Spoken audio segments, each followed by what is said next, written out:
The fluorescent lights in the hospital corridor buzzed softly, casting everything in that sterile white glow that made Naomi's stomach turn.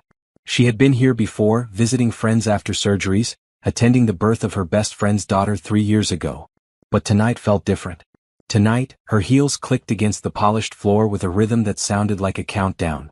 She shouldn't be here. She should be at home, curled up with a book and a glass of wine, trusting that her husband of 7 years was handling whatever business emergency had pulled him away from their anniversary dinner. But something in his voice during that brief phone call had sounded off. Not guilty exactly. Just distracted in a way that made her chest tighten.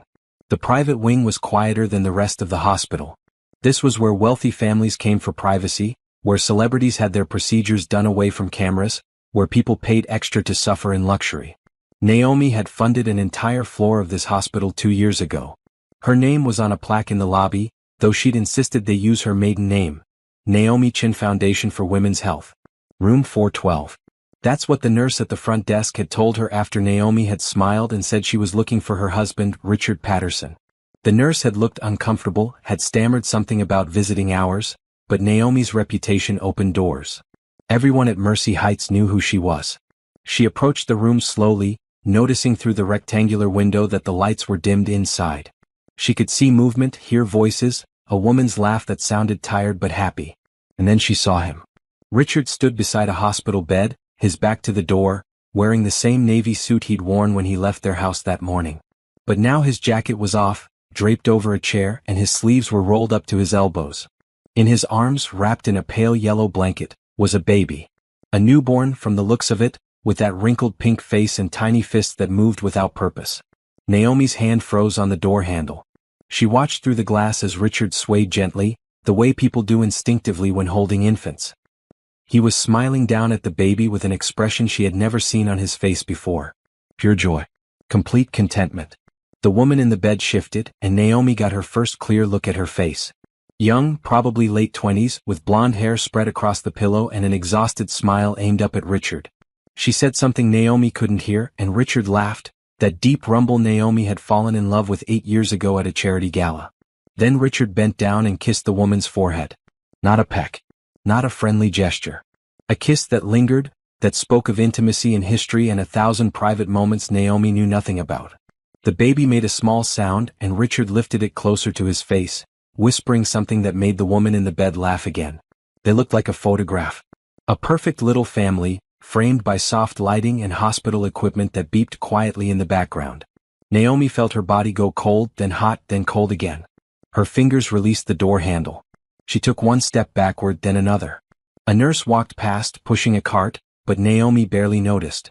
Her eyes stayed fixed on the scene through that rectangular window, burning the image into her memory. Richard kissed the baby's head. The woman reached up to adjust the blanket. They moved together with the ease of people who had practiced this, who had planned this, who had wanted this. 7 years. They had been married for 7 years. She had supported his career, had made him CFO of her company when he was drowning in debt from his previous firm. She had loved him through his late nights and his stress and his insecurities about not being the primary earner. She had never pushed him about children even though she had wanted them, because he kept saying they should wait until he felt more established. And now here he was, holding someone else's baby like it was the most natural thing in the world. Naomi turned away from the window. Her legs felt strange, like they belonged to someone else, but they carried her back down the corridor. Past the nurse's station. Past the elevator. She took the stairs instead, needing the physical exertion, needing something to focus on besides the image replaying in her mind. 4 flights down. Through the lobby where her name was on that plaque. Out into the parking garage where her silver Tesla waited under harsh lights. She sat in the driver's seat and stared at the concrete wall in front of her. No tears came. That surprised her. She had always been emotional, quick to cry at sad movies and touching commercials. But now, faced with the biggest betrayal of her life, her eyes remained dry. Her hands remained steady on the steering wheel. Maybe she was in shock. Or maybe some part of her had known. All those late nights he'd claimed were work emergencies. The new cologne he'd started wearing 6 months ago. The way he'd stopped reaching for her in bed, stopped asking about her day, stopped seeing her as anything more than a comfortable roommate who happened to sign his paychecks. Naomi started the car. The dashboard lit up, showing her the time, 9:47 p.m. She had left their anniversary dinner reservation at 7:30, worried when Richard hadn't shown up or answered her calls. She had driven across town to his office, found it dark and empty. Had called his assistant, who had stumbled over her words before finally admitting that Richard had left early, saying it was a family emergency. Family emergency.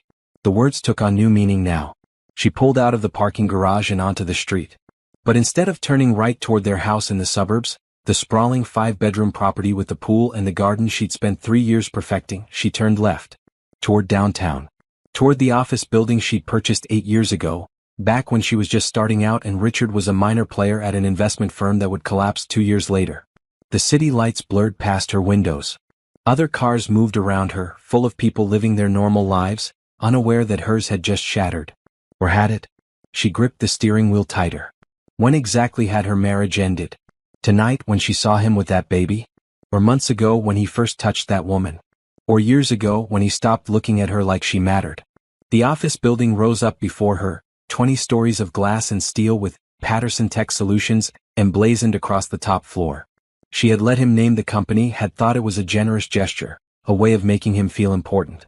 Now the name felt like a joke. He had contributed nothing to the technology that made the company successful. That was all her. Her code, her innovations, her late nights turning caffeine into algorithms that revolutionized data security. She parked in her reserved spot and took the private elevator to the 20th floor. The space was dark except for the emergency lighting along the baseboards. Her office was in the corner, with floor-to-ceiling windows that overlooked the entire city. She had designed this space herself, had picked every piece of furniture, every painting on the walls. Naomi sat in her chair and swiveled to face the windows. The city sprawled below her, millions of lights representing millions of lives. Somewhere out there, Richard was still at that hospital, playing father to another woman's child. Somewhere out there, people were having dinner and watching movies and going about their evening routines, completely unaware that Naomi Patterson's entire existence had just been revealed as a lie. She pulled open the bottom drawer of her desk, the one that required her fingerprint to access. Inside was a folder she had hoped she would never need. Her attorney, Margaret Chin, no relation despite the shared last name, had insisted she keep copies of everything important here, separate from their home safe that Richard knew the combination to. Naomi spread the documents across her desk. Property deeds, stock certificates, bank statements, corporate filings. Page after page of legal proof that told a story Richard had never fully understood. The house, purchased through Chin Holdings LLC, owned entirely by Naomi. The cars, leased through another shell company, payments automatically deducted from Naomi's personal accounts. The company, 95% owned by Naomi, 5% granted to Richard as part of his employment contract, with clauses that allowed her to revoke his shares upon termination of employment or divorce. Even his salary, the healthy 6-figure income he thought he earned through his own merit, came from her company. She had built this empire from nothing, and she had been generous enough to let him live in it, to let him believe he was an equal partner. But he was never her equal. He was her employee. And employees could be fired. Naomi pulled out her phone and opened her messages. No calls from Richard. No texts. He was too busy with his new family to notice that his wife had discovered his secret. She scrolled through their recent conversations, looking for clues she had missed. But there was nothing obvious. Just mundane exchanges about dinner plans and whose turn it was to call the landscaper. She opened her email instead and started a new message to Margaret. The attorney would be asleep, but she would see it first thing in the morning. Margaret, Naomi typed. We need to meet tomorrow. First thing. It's time to activate the contingency plan we discussed. I'll explain everything in person, but I need you to prepare the documents. All of them. She hit send and set her phone down. Then she stood and walked to the window, pressing her palm against the cool glass. Her reflection stared back at her, a woman in an elegant green dress that had cost more than most people made in a month. She had worn it for their anniversary dinner, had spent an hour on her hair and makeup, had wanted to look beautiful for him. What a waste. But as she stood there, looking at her reflection with the city lights behind her, Naomi felt something shift inside her chest. Not heartbreak exactly. Something harder. Something that felt like steel forming around her spine. She had built an empire once before, starting with nothing but a laptop and an idea.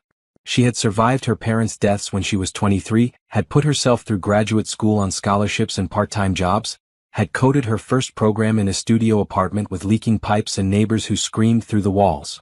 She had survived all of that. She would survive this too. And Richard Patterson would learn a lesson that men like him always struggled to understand. The woman they underestimated was often the most dangerous one in the room. Naomi gathered the documents back into the folder and locked it in the drawer.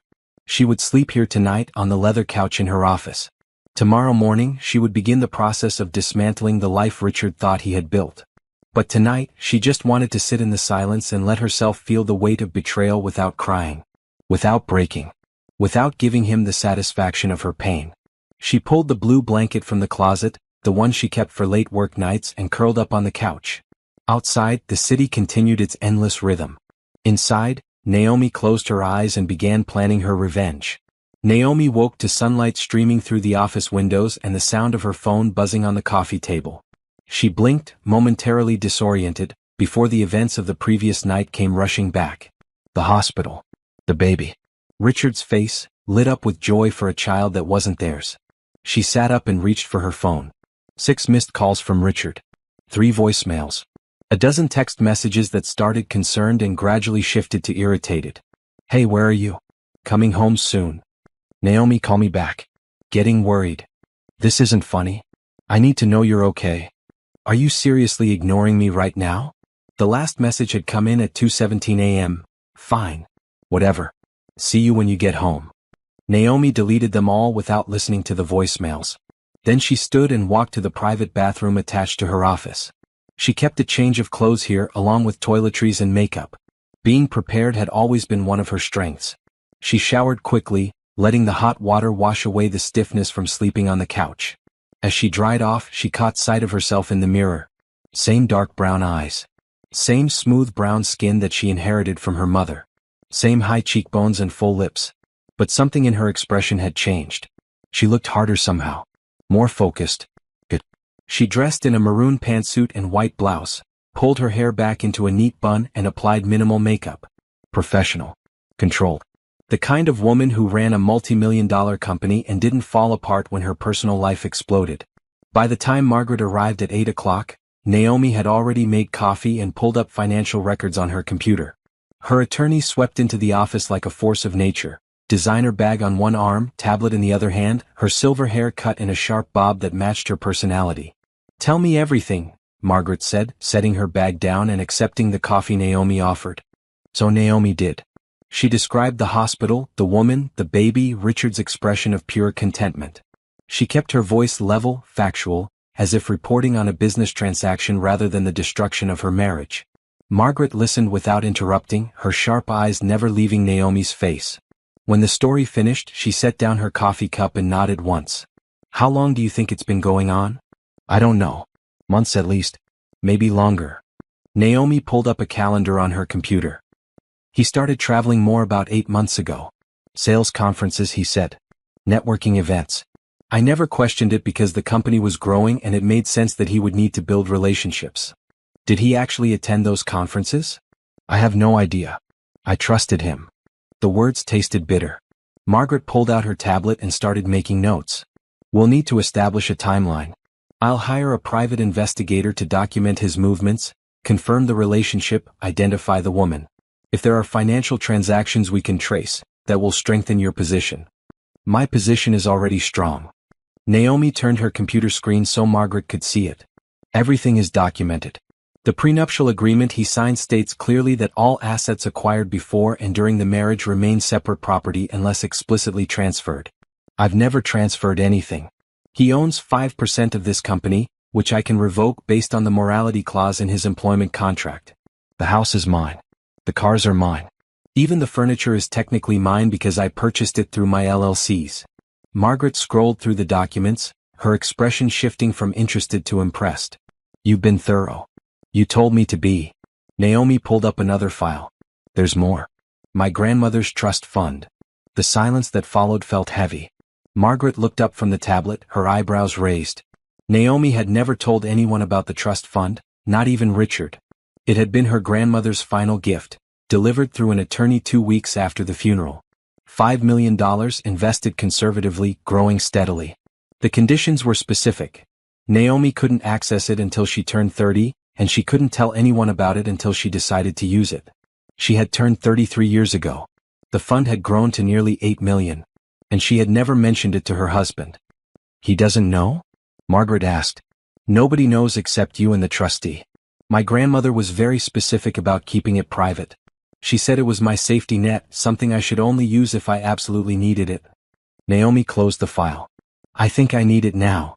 Margaret sat back in her chair, her fingers steepled under her chin. This changes everything. With this kind of capital, you don't need anything from him. You can walk away completely clean. That's the plan. Most women in your position try to take their husbands for everything they're worth in divorce court. He's not worth anything. That's the point. Naomi stood and walked to the window. Everything he has, everything he thinks makes him successful, comes from me. His job title. His salary. His reputation in the industry. I built all of it and I let him take credit because I thought that's what you did in a marriage. You supported each other. But he wasn't supporting you. No. He was using me. She turned back to face Margaret. And I'm done being used. Margaret opened her tablet and started typing rapidly. Okay. Here's what we're going to do. First, I'll file the divorce papers today. We'll include a complete asset inventory which will make it very clear that you own everything. Second, we'll have him served at work, publicly, so there's no confusion about the situation. Third, we'll terminate his employment effective immediately, which triggers the revocation of his company shares. Won't that seem vindictive? Who cares? He cheated on you and fathered another woman's child. You have every right to be vindictive. Margaret's eyes gleamed. But we're not doing this out of spite. We're doing this because it's legally sound and protects your interests. There's a difference. Naomi nodded slowly. What about the house? What about it? He's living there. I can't just kick him out immediately, can I? Margaret tilted her head. Actually, you can. It's your property. He has no legal claim to it. But if you want to avoid a drawn-out fight, I suggest this. We give him 30 days to vacate. That's more than fair and makes you look reasonable if this goes to court, which it won't, because he has no grounds to fight. 30 days. Naomi tested the words. And in the meantime? In the meantime you move out. Tonight. Find a hotel or stay with friends or... Margaret paused. Wait, do you have other properties he doesn't know about? Naomi smiled for the first time since entering the hospital corridor. I have a penthouse downtown. Purchased it 2 years ago through a holding company based in Delaware. He has no idea it exists. Perfect. Move there today. I'll arrange for movers to pack your personal belongings and have them delivered. You don't need to see him or speak to him. Let me handle all communication through legal channels. The plan was coming together quickly, each piece falling into place like a well-designed algorithm. Naomi felt her breathing steady, her mind clear. This was familiar territory. Identifying a problem, breaking it into manageable pieces, executing the solution. There's one more thing, Margaret said carefully. The woman. Do you want to know who she is? Naomi considered this. Part of her wanted every detail. Who was she? How did they meet? What did Richard tell her about his marriage? But another part of her, the part that was already building walls around the wounded places, didn't care. No, she said finally. She's irrelevant. This is between Richard and me. Fair enough. Margaret stood and gathered her things. I'll get started on the paperwork immediately. Expect the divorce petition to be ready by this afternoon. We'll serve him tomorrow morning at the office. I assume you'll want to be there? No. I don't want to see his face. Naomi walked Margaret to the door. I'll work from home for the next few weeks. From my real home. Margaret squeezed her shoulder, a rare gesture of affection from the normally stoic attorney. You're handling this remarkably well. Am I? Naomi laughed, but it sounded hollow. I feel like I'm going through the motions. Following a script. That's normal. The shock will wear off eventually and then you'll feel everything at once. When that happens, call me. Or call a therapist. Or call a friend. But don't call him. Margaret's expression turned fierce. Promise me you won't call him. I promise. After Margaret left, Naomi returned to her desk and opened her laptop. She had work to do, not just in planning her divorce but in running her company. Patterson Tech Solutions had 3 major contracts up for renewal this month, and she needed to review the proposals before the board meeting on Friday. But first, she needed to look at something she had been avoiding. She logged into the company's HR portal and pulled up Richard's employment file. Start date, November 15th, 7 years ago. Position, Chief Financial Officer. Salary, $250,000 per year, plus bonuses tied to company performance. Benefits, full health insurance, company car, stock options. She scrolled through his performance reviews. All positive, of course. She had written most of them herself, praising his strategic thinking and leadership skills. Had any of it been true? Or had she been so desperate to believe in their partnership that she had inflated his contributions? Naomi clicked on the stock options section. The 5% he owned was currently worth approximately $3.7 million, based on the company's last valuation. That would hurt him to lose. Good. She opened a new document and began drafting an email to the board of directors. Dear board members, she typed. I am writing to inform you of significant changes to our executive leadership structure. Effective immediately, Richard Patterson will be stepping down from his position as Chief Financial Officer. I will be assuming his responsibilities temporarily while we conduct a search for his replacement. Please join me for an emergency board meeting tomorrow at 9 a.m. to discuss the transition. She read it over twice, making sure the language was professional and gave nothing away about her personal situation. Then she hit send. Her phone buzzed again. Richard calling. She declined and added his number to her blocked list. If he wanted to talk, he could go through Margaret. The morning passed in a blur of phone calls and emails. She contacted a moving company and arranged for them to pack her belongings from the house that afternoon. She called the penthouse building manager and asked them to prepare her unit for immediate occupancy. She transferred funds from one of her accounts to another, making sure she had immediate access to cash if needed. By noon, she had consumed 3 cups of coffee and responded to 47 emails. Her assistant, Jennifer, knocked on the door with lunch, a salad from the cafe downstairs and a bottle of water. You okay, boss? Jennifer asked, setting the food down on the desk. You look tired. Rough night, Naomi said, which was possibly the understatement of the century. Jennifer hesitated in the doorway. If you need anything, just let me know. And I mean anything. I can clear your schedule, reschedule meetings, whatever you need. Thank you. Naomi managed a smile. Actually, there is something. Richard won't be coming into the office anymore. If he shows up, security should escort him out. Can you make sure they know? Jennifer's eyes widened slightly, but she was professional enough not to ask questions. I'll take care of it. After she left, Naomi picked at her salad without really tasting it. She kept thinking about Richard at the hospital, the way he had held that baby like it was the most precious thing in the world. Had he ever looked at her that way? In the beginning, maybe. Back when they were dating and everything felt new and exciting. They had met at a charity gala for children's literacy. She had been there representing her company, which had just donated $50,000 to the cause.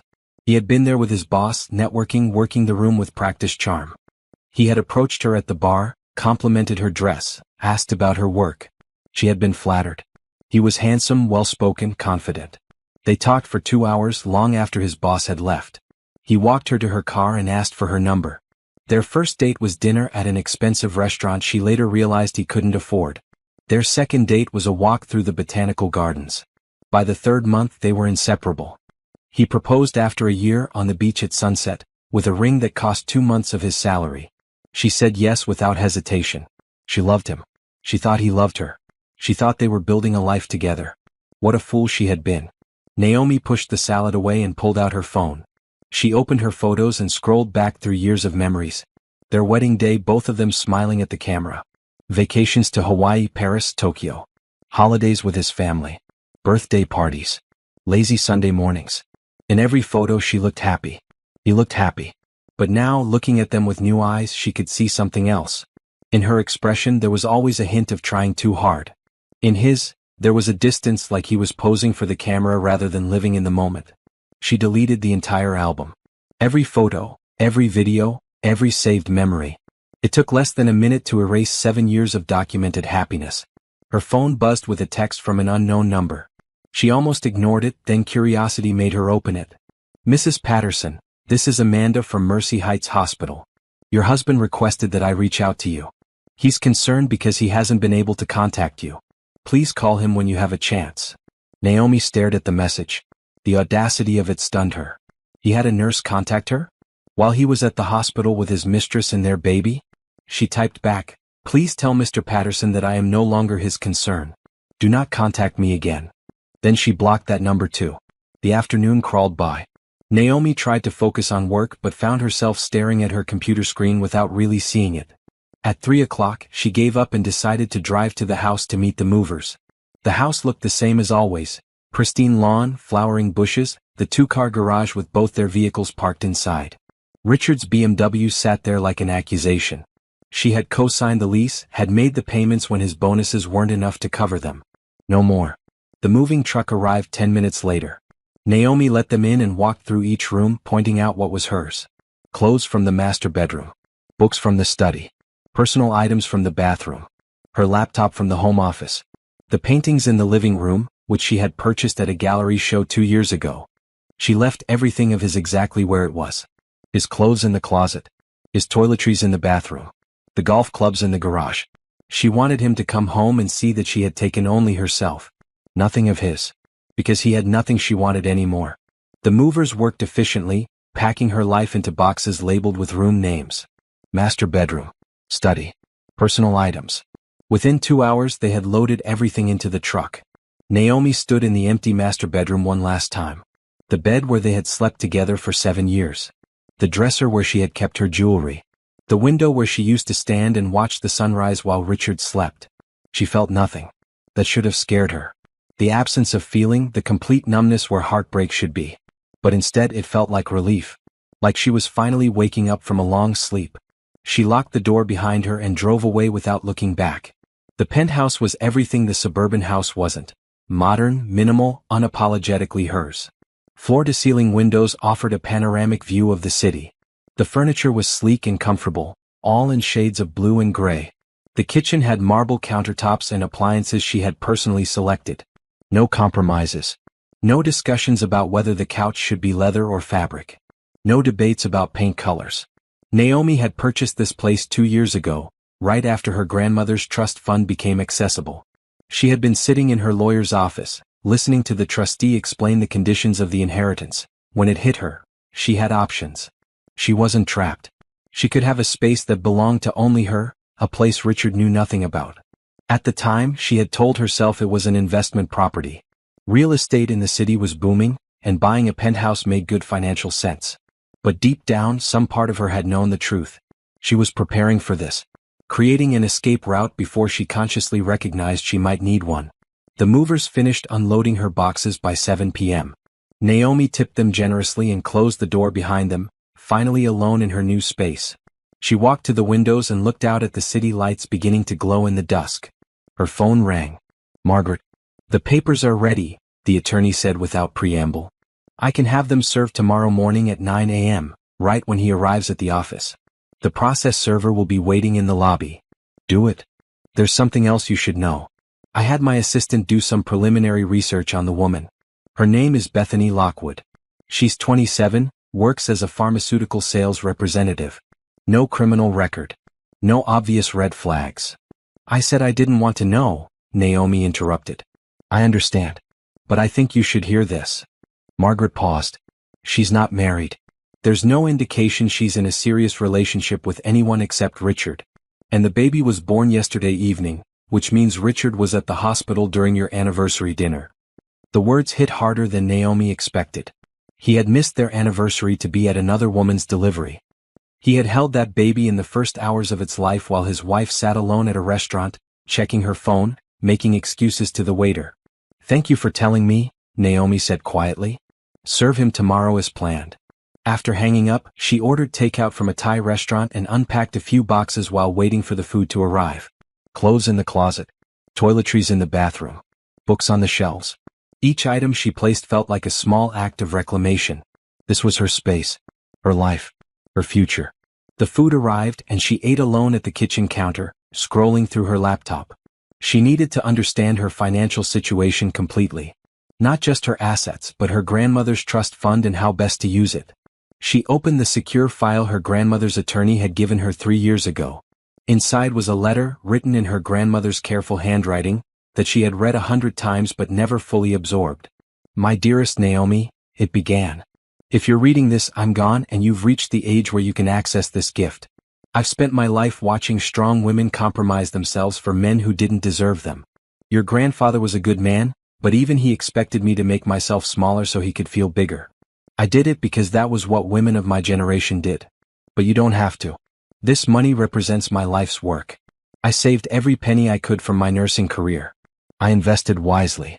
I denied myself luxuries so that one day, you would have the freedom to choose. Choose your career. Choose your relationships. Choose your life without financial pressure forcing your hand. Don't tell anyone about this money until you're ready to use it. Not your friends. Not your parents. Not your future husband. This is your secret, your power, your independence. Use it wisely. Use it when you need to walk away from something that's hurting you. Use it to build the life you deserve. And remember, you don't owe anyone an explanation. Not for leaving. Not for staying. Not for choosing yourself. I love you always. Be brave. Be free. Your grandmother, Helen? Naomi set down her phone and wiped her eyes. She hadn't realized she was crying until the tears hit her hands. These were the first tears since the hospital, and they felt different from what she expected. Not tears of sadness exactly. More like tears of release. Her grandmother had known. Somehow she had known that Naomi would need this gift, would need this freedom, would need permission to put herself first. The trust fund statement showed a current balance of $8,247,000. Nearly $8.25 million that Richard knew nothing about. Money that could fund any future she wanted to build. Naomi pulled out a notepad and started making lists. First, her immediate expenses. The penthouse, living costs, the divorce attorney. Then, her business. She could expand internationally, open offices in London and Singapore like she had been planning for 2 years. Then, personal. She could travel, take art classes, invest in herself the way she had been investing in her company. She didn't need Richard's 5% of the company. She didn't need his salary contribution to household expenses. She didn't need anything from him at all. This realization felt revolutionary. The next morning, Naomi woke up at 6 a.m. in her new bedroom. The bed was smaller than the one she had shared with Richard, and the mattress was firmer, exactly how she liked it. She had always compromised on the softer mattress he preferred, had spent 7 years waking up with back pain because he claimed the firm ones hurt him. She made coffee in her kitchen and stood by the window, watching the sun rise over the city. Somewhere across town, Richard was probably just waking up, getting ready for work, completely unaware that his life was about to change. At 8:45 her phone rang. Margaret. The process server is in position. Do you want me to stay on the line while it happens? No. Just call me when it's done. Naomi tried to work, but concentration was impossible. She kept checking the clock. 8:50, 8:55, 9 o'clock. At 9:07 Margaret called back. It's done. He was served in the lobby, right in front of about 20 people. I'm told he looked shocked. What did he say? Nothing at first. Then he asked if this was a joke. The process server told him it was very real and that he needed to contact his attorney. Richard tried to call you, but obviously you've blocked him. Good. Naomi, there's something else. He tried to go up to his office, but security stopped him. His key card was deactivated at 9 a.m., per your instructions. He made a scene, demanded to see you. Security had to escort him out. Naomi closed her eyes, imagining the scene. Richard, always so composed and confident, being removed from the building that bore his name on the top floor. The irony was almost poetic. Where is he now? I don't know. Probably calling lawyers. Or heading to wherever you used to live together. Margaret paused. He doesn't know about the penthouse, right? Right. As far as he knows, I'm at a hotel somewhere. Perfect. Keep it that way. The less he knows about your movements, the better. Margaret's keyboard clicked in the background. I'm emailing you a copy of the divorce petition. Review it when you have time, but everything should be in order. The timeline is aggressive. We're requesting a court date within 60 days. Given that there are no children and no contested assets, it should be straightforward. After the call ended, Naomi opened the email and read through the petition. It was 30 pages of legal language that essentially said, this marriage is over. The wife owns everything. The husband gets nothing except what he came in with, which is nothing. Her phone buzzed with a text from Jennifer. Richard showed up at the office. Security removed him. He seemed really upset. Are you okay? Naomi replied, I'm fine. Thank you for asking. Please forward any messages from him directly to Margaret Chin at Chin and Associates. The rest of the morning passed in a blur of phone calls. Her accountant, confirming the transfer of funds she had requested. The property manager at her old house, changing the locks and alarm codes. Her bank, updating her contact information to the penthouse address. At noon she received a call from Richard's mother, Patricia. Naomi stared at the phone, debating whether to answer. Finally, curiosity won. Naomi, honey, what's going on? Patricia's voice was strained. Richard called me this morning. He's devastated. He said you filed for divorce and kicked him out of the company. There must be some misunderstanding. There's no misunderstanding, Patricia. Richard and I are getting divorced. But why? What happened? You two seemed so happy. Naomi almost laughed at that. Happy? Sure, she had seemed happy. She was very good at seeming. You should ask your son what happened. I did ask him. He said he has no idea why you're doing this. He said he came home last night and you were gone, just vanished without a word. So he was playing innocent, pretending he had done nothing wrong, painting himself as the victim of a crazy, irrational wife. Patricia, I appreciate you calling, but this is between Richard and me. Please don't contact me about this again. Naomi, please.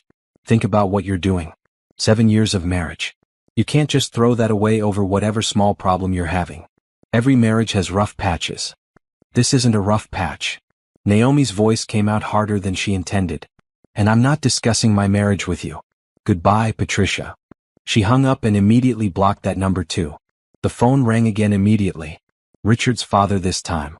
She declined the call and blocked him as well. Her phone buzzed with texts from numbers she didn't recognize. Friends of Richard's, probably, or colleagues from the office. She blocked them all without reading the messages. By mid-afternoon, she had blocked 17 different phone numbers and deleted 43 emails. It was like a dam had broken and everyone Richard knew was suddenly trying to contact her, to plead his case, to convince her she was making a mistake. But she wasn't making a mistake.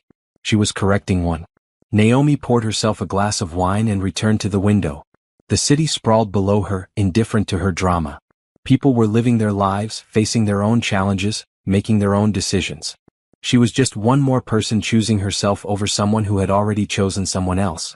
Her grandmother's words echoed in her mind, "You don't owe anyone an explanation." She didn't owe Richard an explanation for why she left. She didn't owe his parents an explanation for why she was divorcing their son. She didn't owe anyone anything except herself.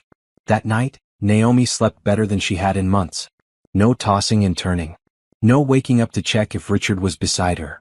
Just deep, dreamless sleep in a bed that was entirely her own, in a home that was entirely her own, in a life that was finally, completely her own. 3 days passed in relative silence. Naomi worked from the penthouse, taking video calls with her team, reviewing contracts, making decisions about the company's future.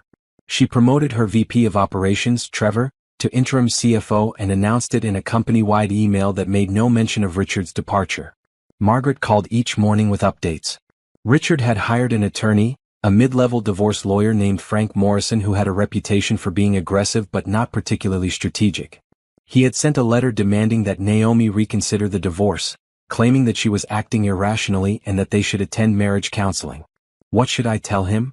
Margaret asked. Tell him no. Tell him anything he needs to communicate should go through you. And tell him that if he contacts me directly, I'll file for a restraining order. That seems extreme. Is it? He's had 17 different people call and text me in 3 days. That's harassment. Margaret conceded the point and sent the letter. On the 4th day Richard came home. Naomi wasn't there, of course. She had no intention of seeing him. But the property management company she had hired to oversee the house called her at 2 p.m. with an update. Mrs. Patterson, we wanted to let you know that Mr. Patterson arrived at the property this afternoon. He used his key but the locks have been changed so he couldn't get in. He's currently sitting in his car in the driveway. Is he causing problems? Not yet. But he's been there for about an hour. Should we call the police? Naomi thought about this. Part of her wanted to say yes, wanted to have him removed like a trespasser. But another part of her, the part that remembered loving him once, hesitated. No. Let him sit there. He'll leave eventually. But he didn't leave. At 4 p.m. the property manager called again. He's still here. And now he's knocking on the door. Repeatedly. We can hear it from the security feed. Don't let him in. We won't. But Mrs. Patterson, I think you should know that he seems upset. He's been shouting. What's he saying? The manager paused. He's asking where you are. Saying that he needs to talk to you. That you're being unreasonable. That he deserves an explanation. Naomi felt her jaw tighten. He deserves nothing. If he doesn't leave in the next hour, call the police and have him removed for trespassing. At 5:15 the property manager reported that Richard had finally left. But he had left something behind, a letter taped to the front door. Do you want us to destroy it? No. Photograph it and email it to me. Then destroy the original. The email arrived 10 minutes later. The letter was handwritten on lined paper, Richard's familiar scrawl covering both sides of the page.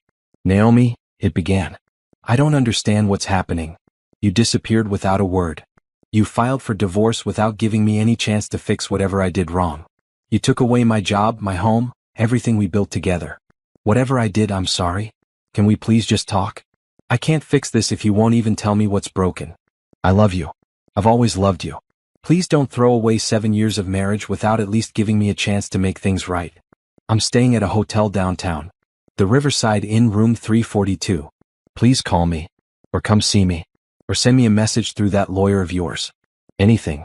Just don't shut me out like this. I know you're angry, but we can work through this. We always have before. Love, Richard. Naomi read the letter 3 times, looking for any hint of awareness, any acknowledgement of what he had done. But there was nothing. Just confusion and self-pity and the assumption that whatever was wrong, it was somehow fixable with a conversation and an apology. He genuinely didn't think she knew about Bethany and the baby. This revelation stunned her.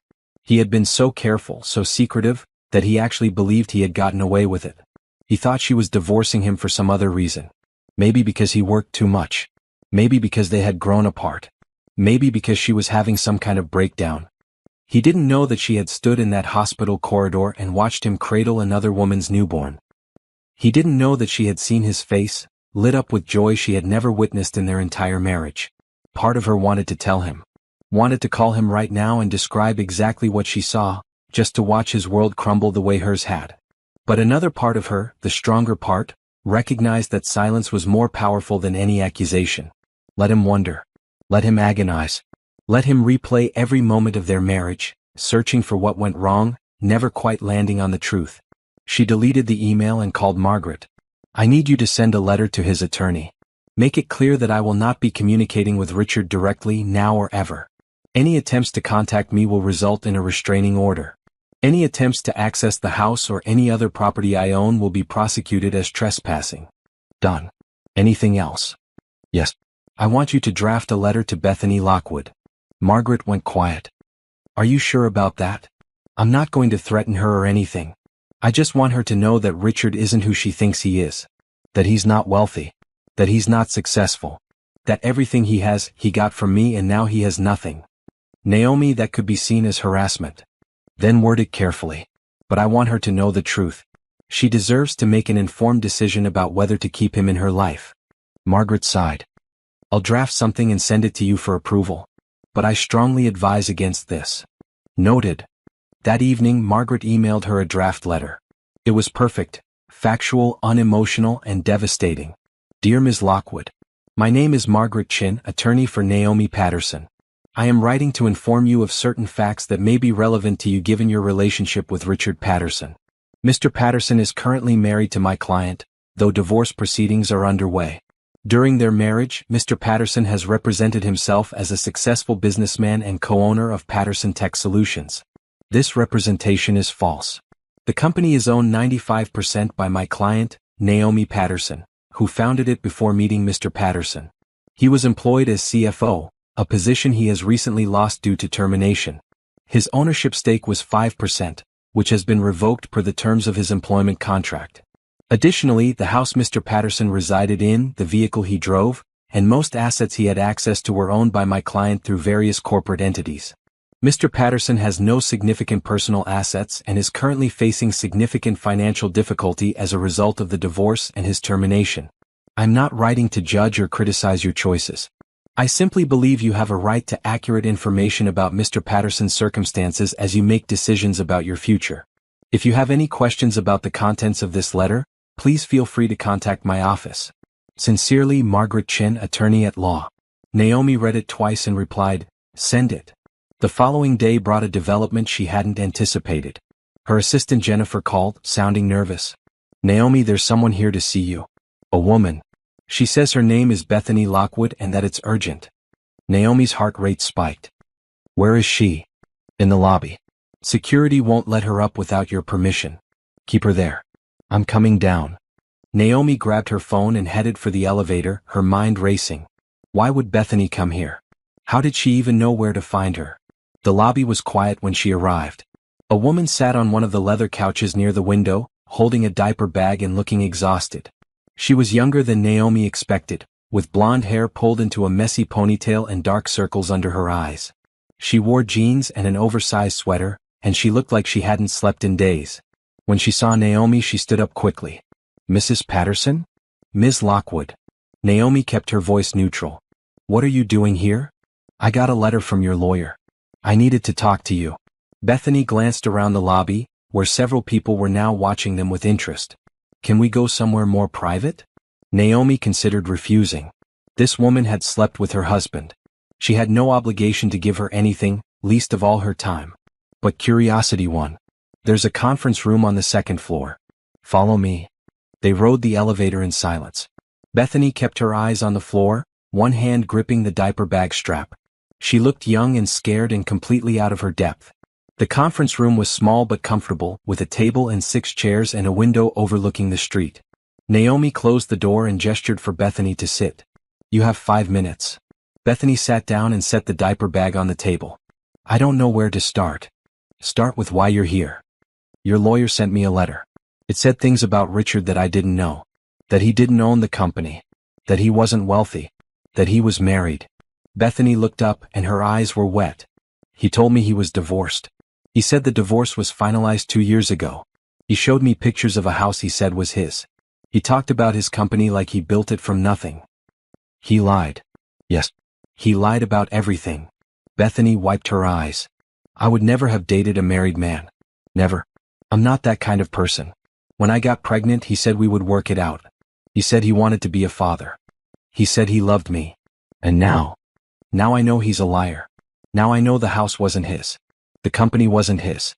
Even the car he drove to my appointments wasn't his." Bethany laughed bitterly. "I feel like an idiot." Naomi studied her. The exhaustion. The disillusionment. The anger beneath the tears. She recognized all of it because she had felt it herself 4 days ago. "Why are you telling me this?" "Because I wanted you to know that I didn't know. I wouldn't have done this if I had known he was still married. And I wanted to say I'm sorry. I know that doesn't fix anything, but I'm sorry." Naomi felt something shift in her chest. Not forgiveness exactly, but a recognition that they were both victims of the same man's lies. "What are you going to do now?" "I don't know. I have a 2-day-old baby and no plan." Bethany's voice cracked. "Richard kept saying he would take care of us. That we would be a family. Now I find out he doesn't even have a job." "What about the baby's father?" Bethany looked confused. "Richard is the father." "Is he?" The question hung in the air between them. Bethany stared at Naomi, her expression shifting from confusion to understanding to something that looked like panic. "You think the baby isn't his?" "I don't know anything about your situation. But I do know that Richard is very good at telling people what they want to hear. Very good at presenting himself as something he's not." Bethany's hands trembled as she pulled out her phone. She scrolled through photos and held one up. A baby, tiny and wrinkled, wrapped in a yellow blanket. The same baby Naomi had seen Richard holding in the hospital. "This is Miles. He was born 3 days ago. Richard was there. He held him. He said he was happy to be a father." Naomi looked at the photo and felt nothing. Just the same numbness that had carried her through the last 4 days. "Ms. Lockwood, I can't tell you what to do. But I can tell you this. Richard Patterson is not who you think he is. He's not wealthy. He's not successful.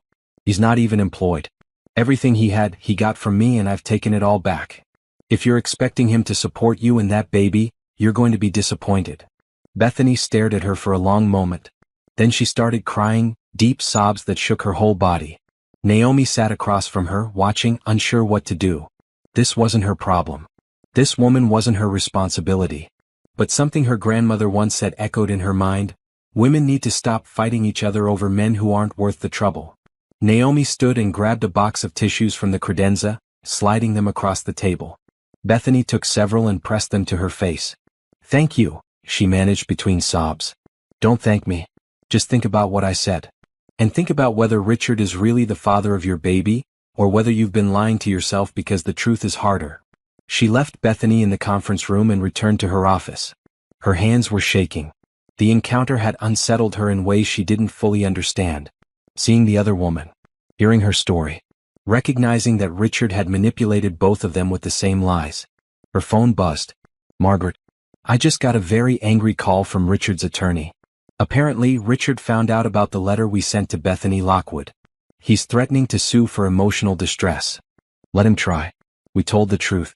Truth is an absolute defense. He's also claiming you're turning people against him, that you're trying to ruin his life. Naomi laughed, sharp and bitter. I'm not trying to ruin his life. I'm just no longer propping it up. There's a difference. Fair point. But be prepared. I think he's going to escalate. Men like him don't take rejection well, especially when their lies are exposed. Let him escalate. I'm not afraid of Richard Patterson. But later that night, alone in her penthouse with the city lights spread out below her, Naomi wondered if that was entirely true. She wasn't afraid of Richard physically, but she was afraid of something else.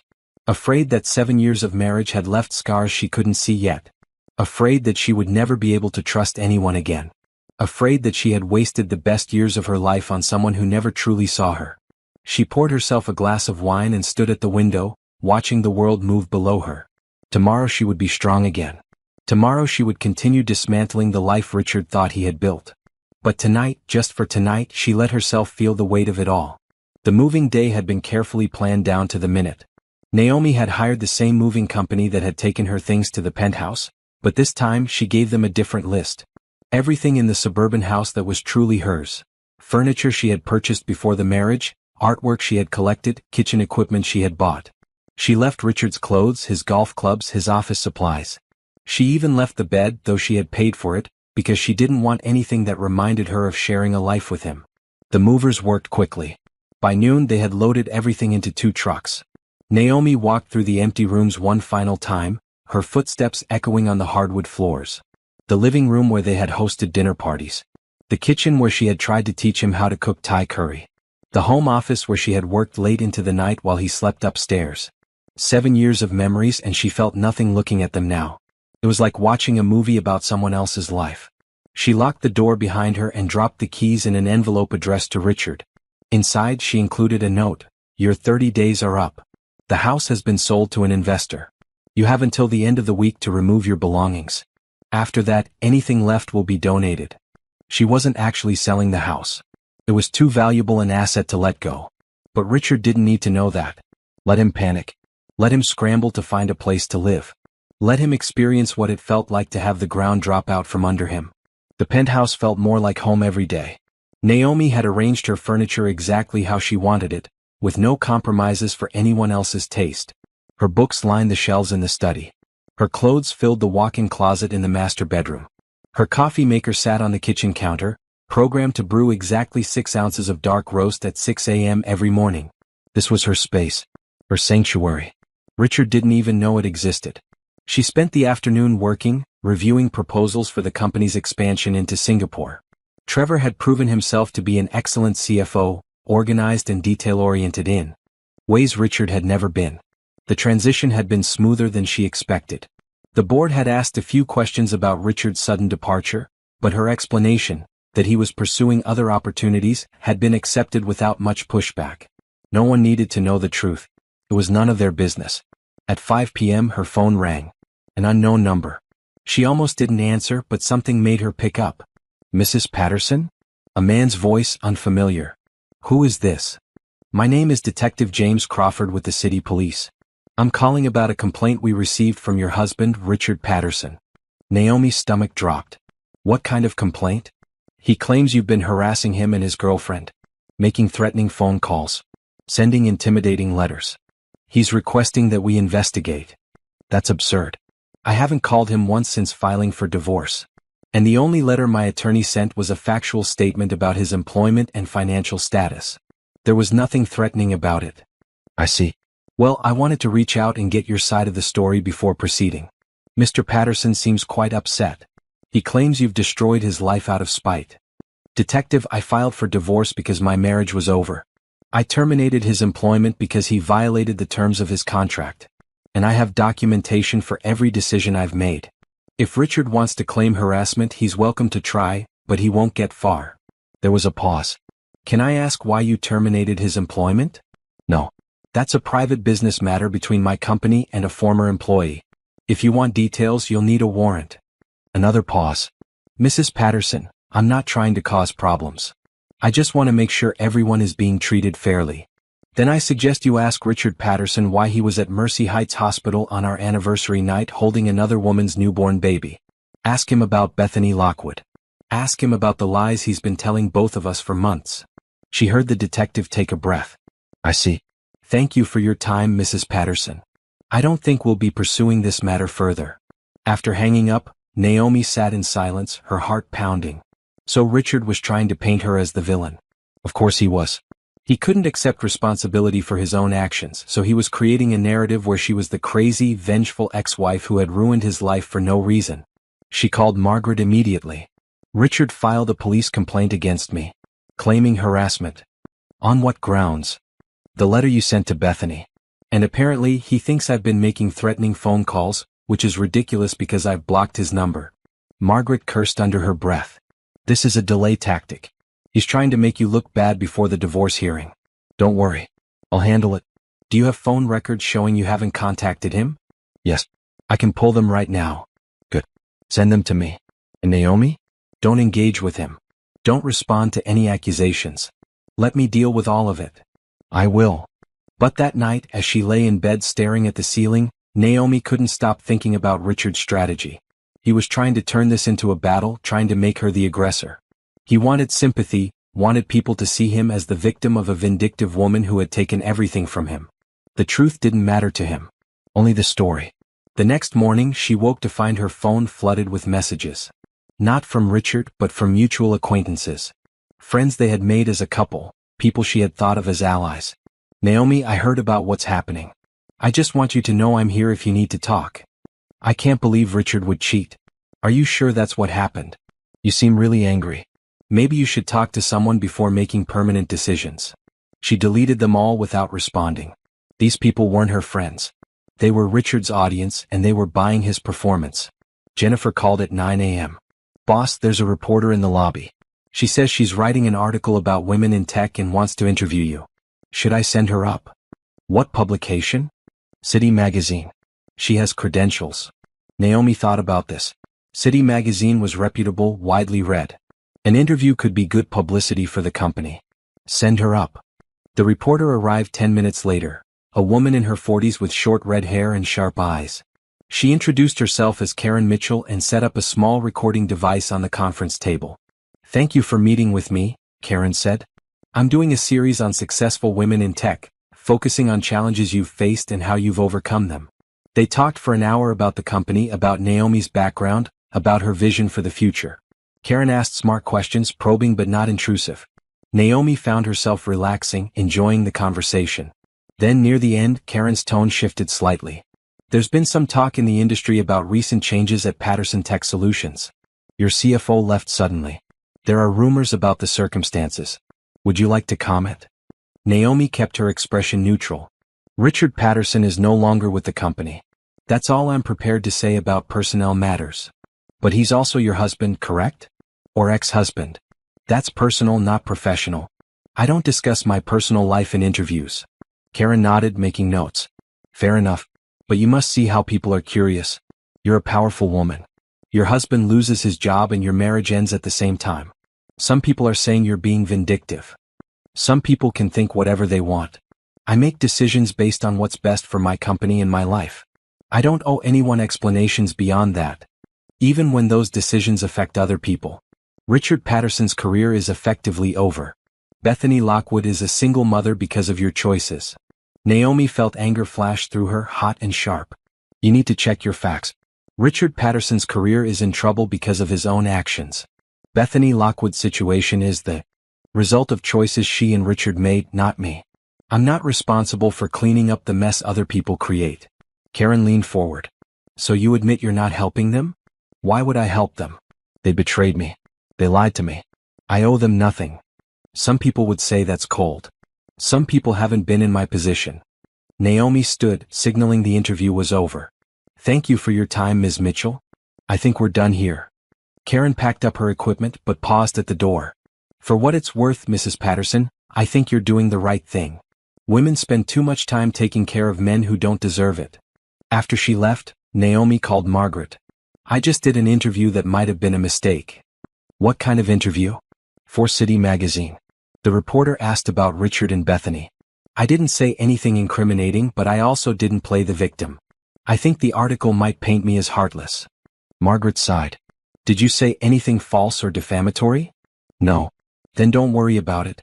The truth is on your side. Let them write whatever they want. But Naomi did worry. That night, alone in her penthouse, she wondered if she was handling this wrong. Should she be more sympathetic? Should she show more emotion? Should she let people see that she was hurting, not just angry? No. She had spent 7 years being soft, being accommodating, being the supportive wife who put her husband's needs above her own. She was done with that version of herself. People wanted to call her cold, let them. Cold was better than broken. The article came out 3 days later. The headline read, Naomi Patterson, the ice queen of tech or a woman taking back her power? The piece was surprisingly balanced. It detailed her accomplishments, her company's success, her reputation as a brilliant innovator. It also mentioned the divorce and Richard's termination, but framed it in terms of a woman finally standing up for herself after years of being undervalued. The comments section was mixed. Some people praised her strength. Others called her heartless for abandoning a newborn baby. Still others accused her of weaponizing her wealth against a man who had made one mistake. Naomi read through them all, then closed the browser. She didn't need validation from strangers. She knew what she was doing and why. That evening she received an email from an unexpected source, Bethany Lockwood. Mrs. Patterson. I wanted to reach out after our conversation last week. I've been thinking about what you said and I did some investigating. You were right. Miles isn't Richard's baby. His father is my ex-boyfriend, Travis. I lied to Richard because Travis had left me and I was scared to raise a baby alone. I'm not proud of what I did. I used Richard just like he used both of us. I'm sorry for my part in this. I wanted you to know because I think you deserve the truth. Richard called me yesterday, furious about the letter your lawyer sent. He said terrible things about you. Called you names. Said you were trying to destroy his life out of jealousy. But I don't think that's true. I think you're just done being lied to. I wish I had your strength. Thank you for opening my eyes. Bethany. Naomi read the email 3 times. So the baby wasn't even Richard's. He had been planning to raise another man's child, to build a life with Bethany, all while still married to Naomi. The layers of deception were almost impressive in their complexity. She forwarded the email to Margaret with a simple note. This might be useful in the divorce proceedings. Margaret called immediately. This is huge. If Richard was planning to support another woman's child with marital assets, that strengthens your case significantly. Though honestly, with your prenup, you don't need any additional ammunition. But it doesn't hurt. I don't want to use Bethany against him. She's a victim too. You're more generous than I would be. But I respect that. I'll keep the email on file in case Richard tries to claim he's the victim here. After hanging up, Naomi poured herself a glass of wine and stood at her usual spot by the window. The city twinkled below her, full of life and possibility. Somewhere out there, Richard was probably sitting in his hotel room, calling his lawyer, plotting his next move. Let him plot. She had already won. The process server caught Richard at his hotel. Naomi wasn't there to see it, but Margaret described it in detail during their morning call. He was having breakfast in the hotel restaurant. The server walked right up to his table and handed him the papers. Everyone in the restaurant stopped eating to watch. How did he react? According to our server, he went pale, then red, then pale again. He tried to argue that there must be some mistake. The server explained very clearly that there was no mistake. These were official divorce papers and Richard had been served. Naomi imagined the scene. Richard, sitting alone at a table, probably ordering the full breakfast even though he couldn't afford it, trying to maintain the illusion of success. And then having that illusion shattered in front of strangers. What happened next? He apparently read through the first few pages right there at the table. Then he made several phone calls. Loud phone calls. The server said other guests were complaining about the noise. Did he call me? He tried. Multiple times. But obviously you have him blocked. Then he called his attorney, who I imagine had to explain to him exactly how bad his situation is. The papers laid it all out in precise legal language. The house, Naomi's property. The cars, Naomi's property. The company, Naomi's property with Richard's 5% stake revoked due to termination for cause. The bank accounts, separate property, no commingling of funds, no marital assets to divide. Richard had walked into the marriage with nothing but debt. He was leaving the marriage with nothing but debt. The prenuptial agreement he had signed 7 years ago was ironclad. Margaret had insisted on it, and Naomi had agreed, though at the time it had felt unromantic, like planning for failure before they even began. Richard had signed it without really reading it, had waved it off as unnecessary, had said he didn't care about her money because he would make his own. He never made his own. He just spent hers. "There's something else," Margaret said carefully. "Richard's attorney called me this morning. He wants to negotiate." "Negotiate what?" "There's nothing to negotiate. He's claiming that Richard made significant contributions to the company's success and deserves more than 5%. He's suggesting a 50-50 split would be more equitable." Naomi actually laughed. "Based on what?" Richard's job was financial management, and he was barely competent at that. Every major decision, every product innovation, every strategic move came from me or my actual team. He signed paperwork and attended meetings. That's not worth 50% of my company. I agree. But his attorney is going to argue that as your husband, Richard provided emotional support and partnership that contributed to your success. Emotional support? He cheated on me and fathered another woman's child. Or thought he did. Where's the emotional support in that? Agreed. I'm just telling you what to expect. They're going to try to paint Richard as an equal partner in your success who is now being unfairly punished. Let them try. I have 7 years of documentation showing exactly what Richard contributed, which is nothing. I have emails, meeting notes, financial records. I can prove that every significant achievement of this company came from me. Good. Because his attorney also mentioned that Richard is considering filing a lawsuit for wrongful termination. Naomi felt her jaw tighten. On what grounds? He claims you fired him without cause, purely because of personal animus related to the divorce. That's not true. I fired him because he violated the morality clause in his employment contract. Infidelity is explicitly listed as grounds for immediate termination. Can you prove the infidelity? Naomi thought about the hospital corridor, about watching Richard cradle that baby. But she had no photos, no concrete evidence beyond what she had seen. I can prove he was at Mercy Heights Hospital on a night he claimed to be working. I can prove he missed our anniversary dinner. I can probably subpoena hospital records showing he was present for the birth of Bethany Lockwood's child, which he claimed as his own. That should be sufficient. But Naomi, be prepared. This is going to get ugly. Richard is desperate, and desperate men do stupid things. Margaret was right. Over the next week, Richard's attorney filed motion after motion. A motion to postpone the divorce proceedings. A motion to freeze Naomi's assets. A motion to compel her to provide financial support during the separation. A motion to force her to allow Richard access to company facilities. Margaret shot them all down with surgical precision, filing responses that were both legally sound and subtly scathing. Each motion was denied. Each argument was dismissed. Then came the demand for alimony. He's claiming he's entitled to spousal support because he became accustomed to a certain lifestyle during your marriage, Margaret explained. His attorney is requesting $15,000 per month until he can get back on his feet. Absolutely not. I agree. The prenup specifically waives alimony. But his attorney is arguing that the prenup is invalid because Richard signed it under duress. Duress? We were engaged. You wanted to marry me. How is that duress? He's claiming you threatened to call off the wedding if he didn't sign. That you made him feel he had no choice. Naomi remembered that day clearly. They had been at Margaret's office reviewing the prenup. Richard had been irritated by the whole process, had kept checking his phone, had barely paid attention to the terms. When Margaret finished explaining everything, he had grabbed the pen and signed quickly, saying, "Can we go now? We have dinner reservations." There had been no threats. No pressure. Just Richard being Richard, impatient and unwilling to take things seriously. "Do you have documentation from the prenup signing?" Naomi asked. Of course. Margaret Chin doesn't do anything without documentation. We have video of the entire signing ceremony, with Richard confirming multiple times that he understood the terms and was signing voluntarily. Then this should be easy to dismiss. It should be. But it's still annoying. And expensive. He's racking up legal fees that he can't pay, which means his attorney is probably working on contingency, expecting a big payout from your assets. They're not getting a payout. I know. But they're going to try. The legal battles continued for 3 more weeks. Motion after motion, argument after argument, all of them frivolous, all of them designed to harass and delay. Margaret fielded every attack with practiced efficiency, but Naomi could see the toll it was taking. "Why is he doing this?" she asked during one of their daily calls.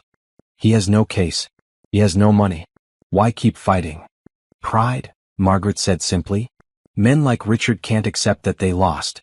Especially to a woman. Especially to a woman they thought they controlled. He never controlled me. He thought he did. That's what matters. In his mind, he was the man of the house, the breadwinner, the important one.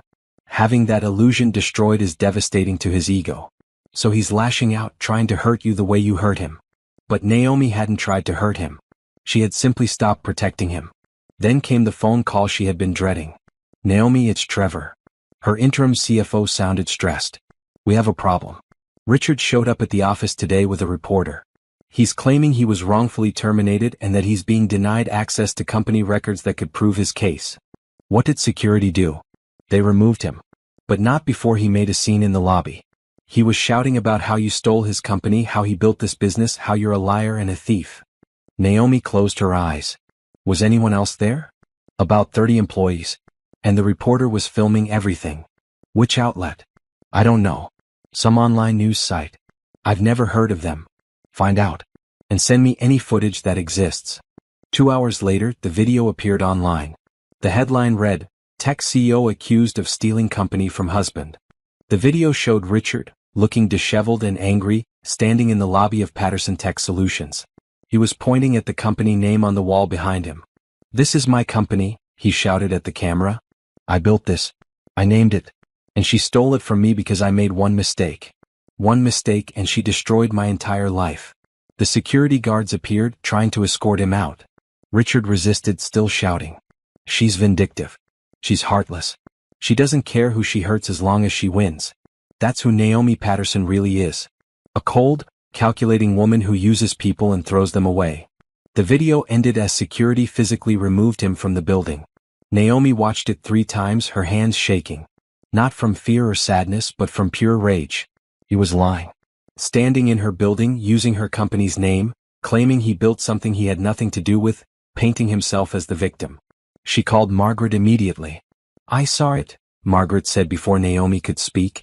I'm already drafting a defamation lawsuit. I want him destroyed. Naomi. I'm serious. He crossed the line. He can attack me personally all he wants, but he doesn't get to attack my company. He doesn't get to lie about my work. I want a lawsuit. I want a restraining order. I want every legal remedy available. I'll prepare the paperwork. But Naomi, lawsuits take time. And they bring more attention to this situation. Are you sure that's what you want? I'm sure. That night, unable to sleep, Naomi sat at her computer and wrote a statement. She had been silent through this entire process, letting her attorneys speak for her, staying above the fray. But Richard had made it impossible to stay silent. She posted it to the company's blog at 2 a.m. To our employees, clients, and partners. Recent events have created some confusion about Patterson Tech Solutions and its ownership structure. I want to clarify the facts. I founded this company 8 years ago before I met Richard Patterson. I wrote the original code. I secured the initial funding. I built the team. I made every major strategic decision that led to our success. When Richard and I married, I made him CFO of the company. This was a gesture of trust and support.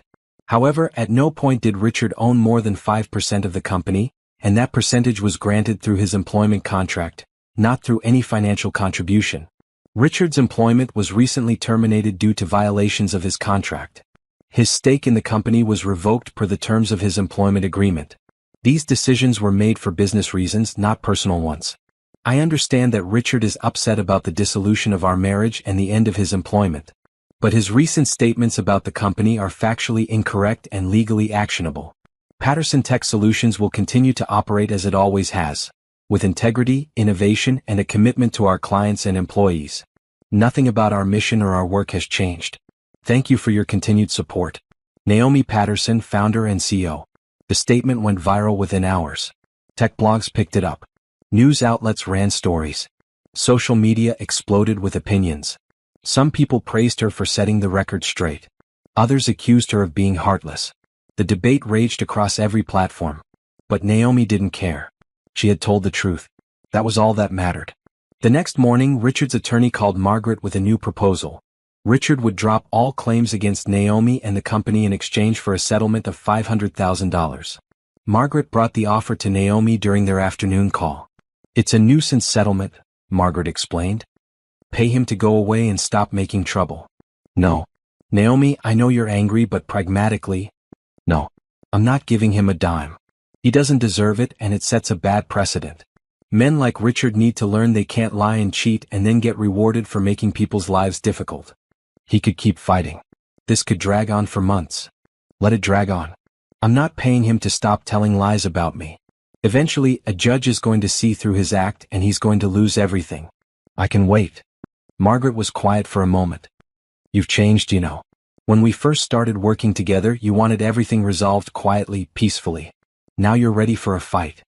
Now I understand that some things are worth fighting for. My company. My reputation. My truth. Fair enough. I'll tell his attorney the answer is no.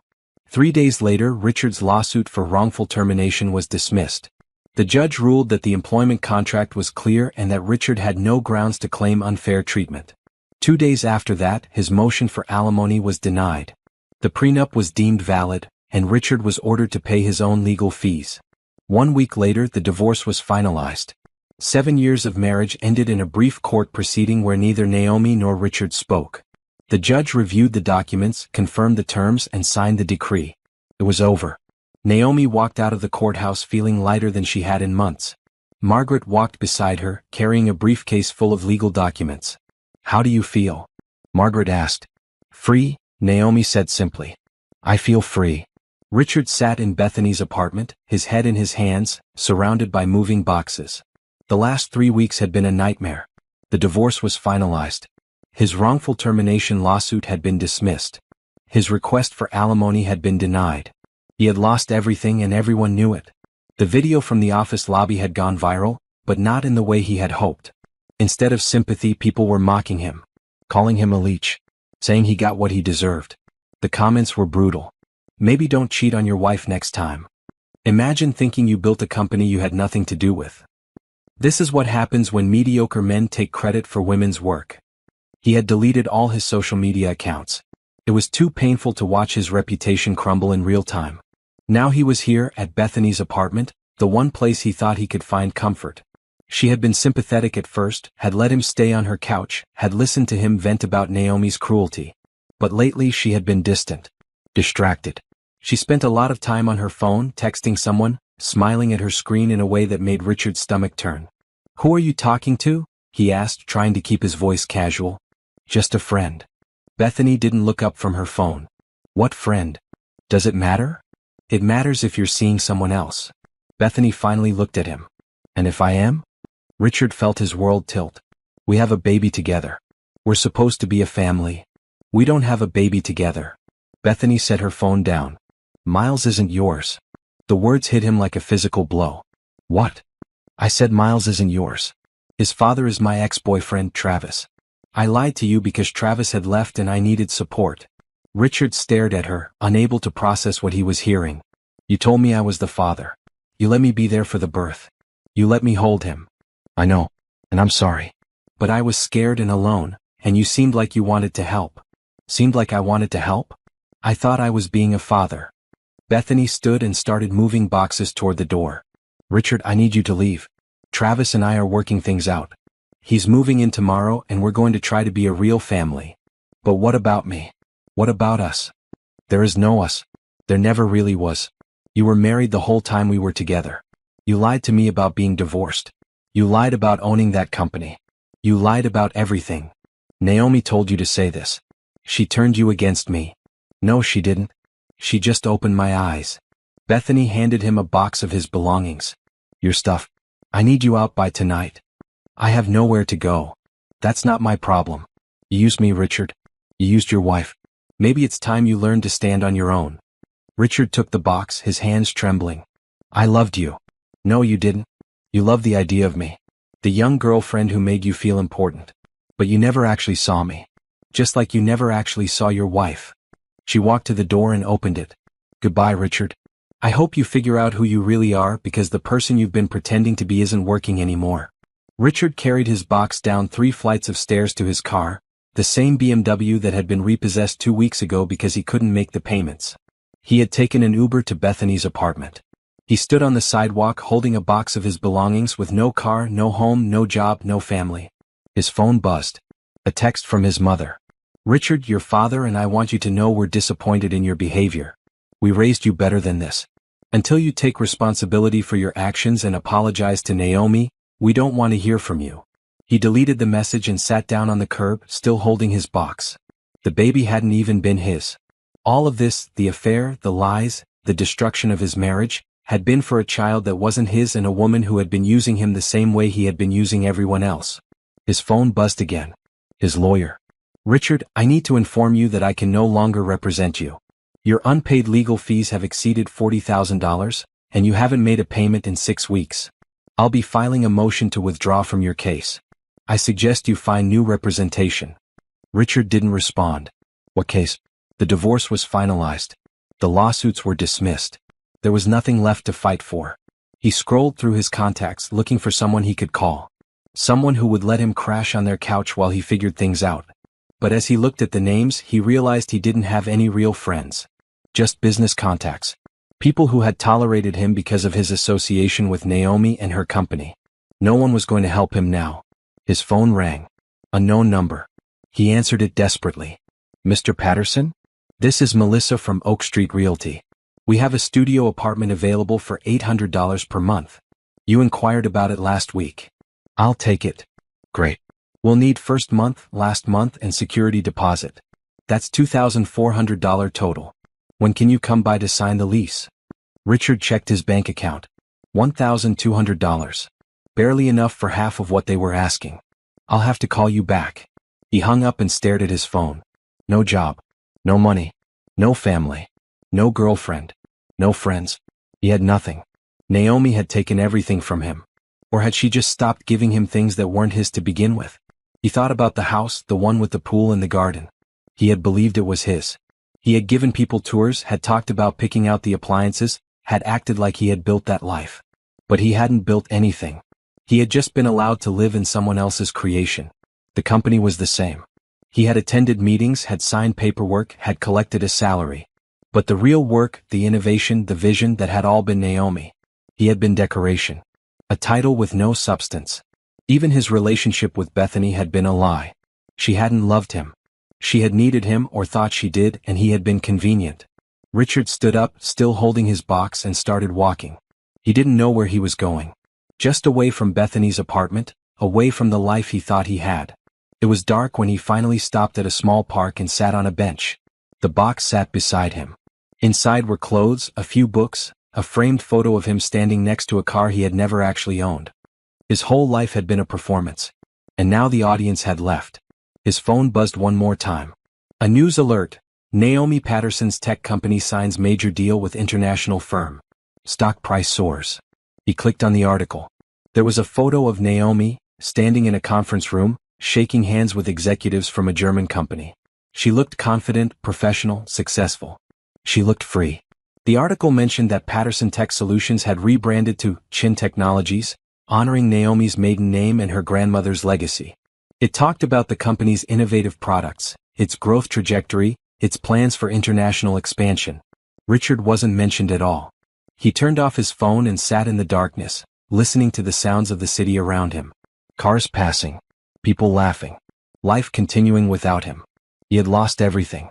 But maybe he had never really had anything to lose. Maybe Naomi had been right all along. He was just a man who had gotten very good at pretending to be important. And now the pretending was over. Richard spent 2 weeks living in a youth hostel downtown, sharing a room with 5 other men, all of them younger and less defeated than him. He had sold most of his belongings to pay for the bed, but even that money was running out. His suits hung in a shared closet, wrinkled and out of place among backpacks and casual clothes. During the day he applied for jobs. CFO positions, financial analyst roles, anything in his field. But every interview ended the same way. The interviewer would Google his name, find the articles about the divorce, the videos from the office lobby, and suddenly remember they had other candidates to consider. "We'll be in touch," they would say, already looking past him to the door. No one called back. At night he lay in his hostel bed and planned. He needed to fix this. There had to be a way to get Naomi to see reason, to understand that they could still work together, that throwing away 7 years of marriage was a mistake. He drafted emails that he never sent, practiced speeches in his head, imagined scenarios where she would listen and understand. On a Thursday afternoon, he finally gathered the courage to go to her office building. Not to cause a scene this time. Just to talk. To explain himself. To make her understand that he was sorry, that he had made mistakes, but that they could move past this. Security stopped him in the lobby. "Mr. Patterson, you're not allowed on the premises.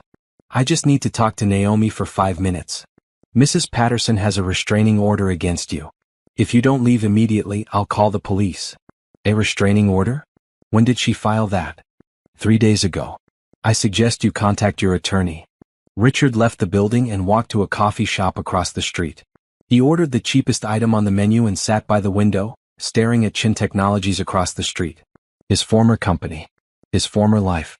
He pulled out his phone and called his mother. She answered on the 4th ring. "Richard. Mom, I need help. We've been over this. Your father and I love you, but we can't support your behavior. You need to take responsibility for what you've done." "I am taking responsibility. I'm trying to fix things. But Naomi won't even talk to me." "Can you blame her? You cheated on her. You lied to her. You tried to take credit for her work." "I didn't cheat. Bethany told me she was divorced. But you were still married, Richard. That's cheating." He felt frustration building. Why is everyone on her side? She destroyed my career. She took everything from me. I'm living in a hostel, Mom. A hostel. She didn't destroy anything. You did that yourself. His mother's voice softened slightly. "Richard, I love you. But you need to accept that you made choices that hurt people. Naomi didn't owe you her company or her money or her forgiveness. You weren't entitled to any of it. I thought we were partners. You were her employee. There's a difference." The call ended shortly after. Richard sat in the coffee shop for 2 more hours watching people go in and out of Chin Technologies. Employees he used to work with. People who used to greet him in the hallways. Now they walked past him without recognition. He tried Naomi's assistant next, hoping Jennifer might be more sympathetic. She answered on the 1st ring. "Jennifer, it's Richard. Mr. Patterson, I can't talk to you. I just need 5 minutes with Naomi. Can you arrange a meeting?" "She doesn't want to meet with you. She's been very clear about that." "Please. I need to explain." "Explain what? That you lied to her for months? That you were planning a life with another woman while still married?" "There's nothing to explain, Mr. Patterson. She knows everything. She doesn't know my side of the story." Jennifer laughed, sharp and bitter. "Your side? I've been her assistant for 4 years. I've watched you take credit for her ideas in meetings. I've seen you arrive late and leave early while she worked 16-hour days. I've heard you on the phone with Bethany, whispering in the stairwell like we were all too stupid to notice. There is no side of this story that makes you look good. I made mistakes, but I'm trying to fix them. You can't fix this. You broke something that can't be repaired. Move on, Mr. Patterson." "She has." She hung up before he could respond. Richard left the coffee shop and walked for hours, through neighborhoods he didn't recognize, past houses and apartments where people were living normal lives. He thought about Naomi, probably sitting in her penthouse right now, working on some new project, completely unbothered by his suffering. She had moved on. But how? How could she just cut him out of her life so completely, so easily, after 7 years together? Unless those 7 years had meant less to her than he thought. Unless she had been planning this for longer than he realized. The idea took root in his mind. What if Naomi had been looking for an excuse to leave him? What if she had grown tired of being married and used his relationship with Bethany as the justification she needed? That would explain her coldness. Her refusal to talk. Her complete lack of emotion about the divorce. She had been planning this. Probably for years. And he had played right into her hands. Richard returned to the hostel feeling energized for the first time in weeks. He had figured it out. This wasn't about his mistakes. This was about Naomi's ambition. She had always been driven, always focused on her career above everything else. Marriage had been holding her back and now she was free. He could use this. He could go to the media, tell them his theory, paint himself as the victim of a woman who had used him and discarded him when she no longer needed him. He spent the next 3 days crafting his narrative. He contacted reporters, offering exclusive interviews. Most of them declined, but a few smaller outlets agreed to talk to him. The interviews were disaster. "So you're saying your wife divorced you because she was too ambitious?" one reporter asked, barely hiding her skepticism. "I'm saying she used me. She needed a husband to seem more relatable, more human. But once her company was successful, she didn't need me anymore. And the affair you had? How does that fit into this theory? I made a mistake, but she was planning to leave me anyway. My relationship with Bethany just gave her the excuse she needed. The article came out the next day with the headline, "Bitter Ex-Husband Blames Successful Wife for His Own Infidelity." It was a hit piece. They called him delusional. They said he was refusing to take responsibility for his actions.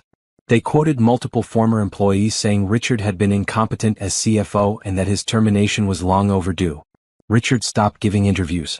He tried contacting Naomi's friends next, hoping someone in her circle might be willing to advocate for him. But most of them didn't respond to his messages, and those who did were hostile. "Leave her alone, Richard. You had your chance. You blew it. She's better off without you." He tried reaching out to board members of Chin Technologies, suggesting they pressure Naomi to rehire him or at least give him a severance package. That backfired spectacularly. Margaret Chin sent him a cease and desist letter warning him that any further contact with company employees or board members would result in legal action. He tried calling Naomi's attorney directly, hoping to negotiate some kind of settlement. Margaret took the call but made her position clear within the first 30 seconds. "Mr. Patterson, my client owes you nothing. You received everything you were entitled to under your prenuptial agreement and employment contract, which is nothing. Any further contact will be considered harassment. Do I make myself clear? I just need enough money to get back on my feet. A few $1,000s. She'll never even notice. Mrs. Patterson noticed when you spent 7 years living off her generosity. She's done noticing you. Please. I have nowhere to go. That's unfortunate, but it's not Mrs. Patterson's problem. Goodbye, Mr. Patterson." Richard sat in his hostel bed that night, staring at his phone, scrolling through old photos. Him and Naomi at their wedding. On vacation in Hawaii. At company parties. They looked happy in the photos. Or at least he had thought they looked happy. Now he wondered if she had been faking it all along. If every smile, every kiss, every moment of apparent affection had been a performance. Or maybe he was the one who had been performing. Pretending to be a good husband while carrying on an affair. Pretending to be a successful executive while contributing nothing of value. Pretending to be someone important while living entirely off someone else's accomplishments. His phone buzzed. A text from an unknown number. "Hi Richard, this is Joanna from Pine Street Staffing. We have a temporary position available. Bookkeeper for a small accounting firm. $18 per hour, part-time. Are you interested? $18 an hour." He had been making $250,000 per year as CFO. Now he was being offered a job that would barely cover his hostel bed. He stared at the message for a long time. This was his life now. This was who he actually was without Naomi's money propping him up. He typed back, "Yes, I'm interested." Maybe his mother was right. Maybe it was time to stop trying to get back what he had lost and start building something real. Something that was actually his. But as he lay in bed that night, listening to his roommates snore, he couldn't stop thinking about Naomi in her penthouse, living the life he thought he had been part of building. It should have been his too. He had been there. He had been her husband. He deserved something. Except he didn't. He knew that now. But knowing it and accepting it were two different things. 6 months had passed since Naomi saw Richard holding that baby in the hospital corridor. 6 months since her life had imploded and rebuilt itself into something entirely new. Chin Technologies was thriving. The Singapore office had opened ahead of schedule. The London office was set to launch in 3 months. Stock prices were at an all-time high. The company had been featured in 3 major publications, all of them focused on Naomi's leadership and vision. She had promoted 3 women to executive positions, restructuring the leadership team entirely. Trevor remained as CFO and was doing excellent work. The company culture had shifted noticeably. People seemed happier, more engaged. Several employees had told her the office felt different without Richard, though they were diplomatic enough not to explain exactly how. But it wasn't just work that had changed. Naomi had changed too. She had started attending a weekly art class at a community center downtown. Every Tuesday evening she showed up with a canvas and paints and let herself create without thinking about productivity or outcomes. Her apartment was filling up with paintings, most of them abstract expressions of color and emotion that she never planned to show anyone. She had reconnected with old friends that Richard had gradually isolated her from. Coffee dates with college roommates. Long phone calls with her cousin in Seattle. Dinner parties where she laughed genuinely instead of performing happiness. She had traveled alone to Barcelona, spending 2 weeks wandering through museums and cafes, speaking terrible Spanish, getting lost in narrow streets. It had been the first vacation in years where she didn't check her email constantly or worry about getting back to work. She was learning what it meant to live for herself. The loneliness hit her sometimes, usually late at night when she was alone in the penthouse. She would stand at the window looking out at the city, and feel the weight of being single after 7 years of marriage. Not missing Richard specifically. Just missing the idea of partnership, of having someone to share moments with. But even in those lonely moments she never regretted leaving. The loneliness was honest. The marriage had been a lie. On a Friday evening in late autumn, Naomi attended the opening of a new art gallery downtown. She had bought 2 paintings from the featured artist, a local woman who created stunning landscapes, and the artist had invited her to the show. The gallery was small but elegant, with white walls and track lighting that made the colors pop. About 50 people mingled, holding wine glasses, discussing the work. Naomi stood in front of a painting of a forest at dawn, admiring the way the artist had captured light filtering through trees. Beautiful, isn't it? A man's voice beside her. She turned. He was tall, maybe 40, with dark hair going gray at the temples and kind eyes behind wire-rimmed glasses. He wore jeans and a simple green sweater, no wedding ring on his left hand. Very, Naomi agreed. The way she handles light is incredible. I'm partial to her seascapes myself. The one in the corner captures something about the ocean that photographs never quite get right. He extended his hand. Julian Brooks. I'm the curator here. Naomi Patterson. She shook his hand. I bought 2 of her landscapes last year. This is my first time at one of your shows. Welcome. What brings you to gallery openings? Are you a collector? Not seriously. I just like supporting local artists. And I needed more art for my walls. They talked for 30 minutes, moving from painting to painting, discussing the artist's technique and influences. Julian was knowledgeable without being pretentious, passionate about art without taking himself too seriously. He made her laugh twice with observations about particularly intense gallery goers who studied each painting like it contained hidden messages. There's always at least one person who stands 3 inches from the canvas, analyzing every brushstroke like they're decoding the Da Vinci Code, he said, nodding toward a man doing exactly that. Maybe he is. Maybe there's a treasure map hidden in that landscape. If there is, I hope it leads to more funding for the arts. Museums are perpetually broke. When the opening started to wind down, Julian asked if she wanted to get coffee. Not in the way men usually asked her things, with expectation and agenda, but casually, like he was genuinely interested in continuing the conversation. Sure, Naomi said. They walked to a cafe 2 blocks away and talked for another hour. Julian told her about his work curating exhibitions, about his degree in art history, about the year he spent in Florence studying Renaissance painting. She told him about her company, about her love of coding, about the satisfaction of solving complex problems. He didn't seem impressed by her success or intimidated by it. He just listened and asked thoughtful questions. What do you do when you're not running a tech empire? He asked. I paint. Badly but enthusiastically. Best way to paint. What do you work on? Abstract stuff mostly. Colors and shapes. Nothing representational.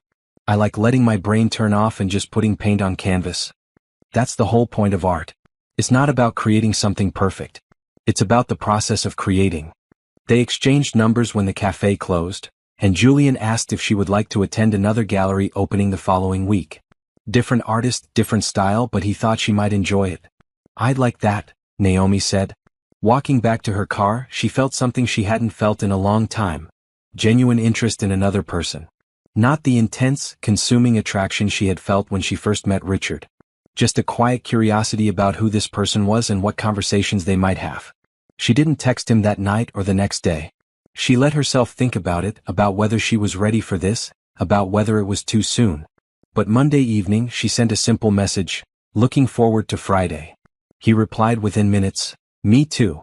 Fair warning, this artist works in metal sculptures. Very different from landscapes. Over the next few weeks, Naomi and Julian fell into an easy rhythm. Gallery openings on Fridays. Coffee on Sundays. Long conversations about art and technology and everything in between. He never asked about her divorce, never pressed her for details about her past. He seemed content to know her as she was now, not who she had been. One Sunday they were walking through a sculpture garden when Julian asked, "Can I be honest about something?" "Please." "I Googled you after we met. I saw the articles about your divorce. About your ex-husband. I'm sorry you went through that." Naomi had known he would eventually find out. Everyone did. But she appreciated that he had waited to mention it. Thank you. It was difficult, but I'm better now. You seem like you are. I just wanted you to know that I know, and it doesn't change how I see you. How do you see me? As someone interesting who likes art and makes terrible puns about paintings. She laughed. I made one pun. One. It was pretty bad though. They continued walking. Naomi felt lighter somehow, knowing that Julian knew her history and wasn't scared off by it. So many people treated her differently once they learned about the divorce, either pitying her or treating her like she was damaged. Julian just treated her like a person. On their 8th coffee date, which was really starting to feel like actual dates though neither of them had called them that, Julian mentioned that a museum in Chicago was featuring an exhibition he had helped curate. It opens in 2 weeks. I'm flying out for the weekend. Would you want to come? Separate hotel rooms, obviously. Just thought you might enjoy the show and the city. Naomi thought about it. A weekend trip with a man she had only known for 2 months. Normally she would say no, would want more time to be sure, would worry about moving too fast. But what was she being careful for? She had spent 7 years being careful with Richard and it had gotten her nothing but heartbreak. I'd love to, she said. Chicago was beautiful in early winter. They spent Saturday at the museum, walking through the exhibition Julian had curated, a collection of American landscape paintings from the 19th century. He explained the historical context, pointed out details she would have missed, made the paintings come alive with stories about the artists and their lives. That evening they had dinner at a restaurant overlooking the river. Naomi wore a blue dress she had bought specifically for this trip, wanting to look nice but not trying too hard. Julian wore a suit, which surprised her because she had only ever seen him in casual clothes. You clean up well, she said. Curators have to dress up sometimes. Board meetings. Donor dinners. Tonight I just wanted to match your effort. Over dinner they talked about their families. Julian had 2 sisters and parents who still lived in the house he grew up in. His father was a retired teacher. His mother volunteered at a literacy program. They're good people, he said. Salt of the earth, as they say. They were worried when I told them I wanted to get a degree in art history. Thought I'd never make a living. But they supported me anyway. Do they know about me? I mentioned I was seeing someone interesting. My mom asked if you were nice. That's her main criterion for judging people. Am I nice? You're honest? Which is better than nice. Naomi appreciated that. She had spent too much of her life trying to be nice, trying to make other people comfortable. Honest felt more valuable. After dinner, they walked along the river, bundled in coats against the cold. Julian didn't try to hold her hand or put his arm around her. He just walked beside her, talking about the city and his memories of living here during graduate school. At the hotel, he walked her to her room and paused at the door. I had a great day, he said. Me too. We should do this again. Maybe somewhere warmer next time. I'd like that. He kissed her cheek, brief and gentle, and said good night. Naomi went into her room and sat on the bed, her hand touching the spot where he had kissed her. It was such a small gesture, but it meant everything. He wasn't rushing. He wasn't pushing. He was just letting things develop at their own pace. This was what healthy felt like. Flying back to the city Sunday evening, Naomi stared out the airplane window at the clouds below and thought about the last 6 months.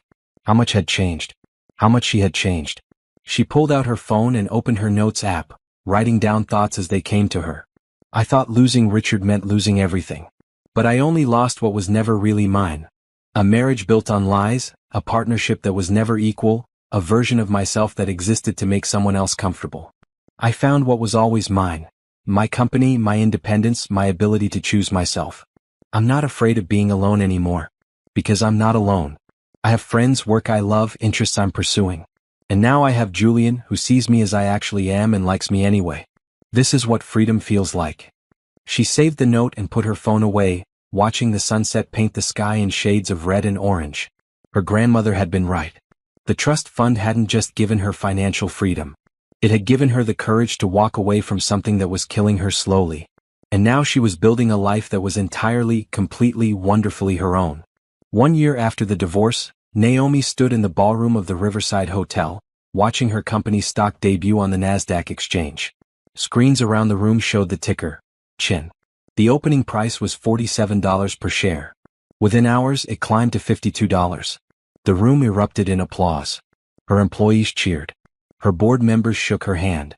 Reporters crowded around, asking for comments, wanting to capture this moment. Trevor appeared at her elbow, grinning widely. We did it, boss. You all did it, Naomi corrected. This is a team victory. But she knew the truth. This was her victory. Her vision, her work, her refusal to compromise or settle. She had built this company from nothing. She had survived a devastating divorce. She had rebuilt her entire life on her own terms. The money from the IPO would make her one of the wealthiest self-made women in the country. But the wealth wasn't the point. The point was proving that she could do this. That she didn't need anyone propping her up or taking credit for her work. She had always been enough on her own. After the initial excitement died down, a reporter from a major business magazine approached her. Mrs. Patterson, congratulations on the IPO. Can I ask you a few questions? Miss Chin, actually. I went back to my maiden name. But yes, you can ask. They moved to a quieter corner of the ballroom. The reporter, a middle-aged woman with sharp eyes and a professional demeanor, pulled out a recording device. Your company's growth has been remarkable, especially in the past year. What do you attribute that success to? Focus. When you stop worrying about maintaining illusions and start focusing on actual work, amazing things happen. There's been speculation about your divorce and how it affected your business decisions. Would you like to comment? Naomi had known this question was coming. She had prepared for it. My divorce was the best business decision I ever made. It taught me to value my own contributions, to stop giving credit where it wasn't earned, and to surround myself with people who actually add value. I learned that loyalty to people who don't deserve it is just another form of self-sabotage. The reporter's eyebrows rose slightly. That's a strong statement. It's an honest one. Women, especially women in business, are taught to be collaborative and generous. To share credit. To build up the people around us. Those are good qualities. But they become problematic when you're building up people who are actively undermining you. Are you referring to your ex-husband? I'm referring to a pattern I see in many professional relationships. Someone talented does the work. Someone else takes the credit. The talented person stays quiet because they don't want to seem difficult or aggressive. It's time we stop being quiet. The interview continued for another 10 minutes, covering her plans for expansion, her vision for the company's future, her advice for other women entrepreneurs. But Naomi kept circling back to the same themes. Self-reliance, honesty, refusing to settle. When the reporter left, Margaret appeared with a champagne glass. That was quite an interview. Too much. Not at all. You're allowed to be proud of what you've accomplished. And you're allowed to be honest about what held you back. Is he here? Naomi asked, already knowing the answer. Richard? No. Security has standing orders to remove him if he shows up. But I doubt he would. He's been quiet for months. Naomi had heard through various channels that Richard was working as a bookkeeper at a small firm. He lived in a studio apartment across town. He had stopped trying to contact her, stopped giving interviews, stopped fighting battles he couldn't win. She didn't feel sorry for him. But she didn't feel victorious either. Just relieved that he was finally someone else's problem. Julian arrived late in the afternoon, having taken the train from a museum conference upstate. He found her on the balcony overlooking the city, taking a break from the celebration inside. Congratulations, he said, kissing her cheek. Thank you for coming. Wouldn't miss it. How does it feel to be officially successful? She laughed. I was successful before. Now I'm just publicly successful. Fair distinction. He leaned against the railing beside her. My parents saw you on the news this morning. My mom called to say she approves. Of me or the stock price? Both. Though mostly you. She said anyone who can build a company like that and still have time for art classes is someone worth knowing. They stood in comfortable silence, watching the city below. Naomi thought about where she had been a year ago, alone in her office, planning her escape from a marriage that was slowly suffocating her. She had been so angry then. So hurt.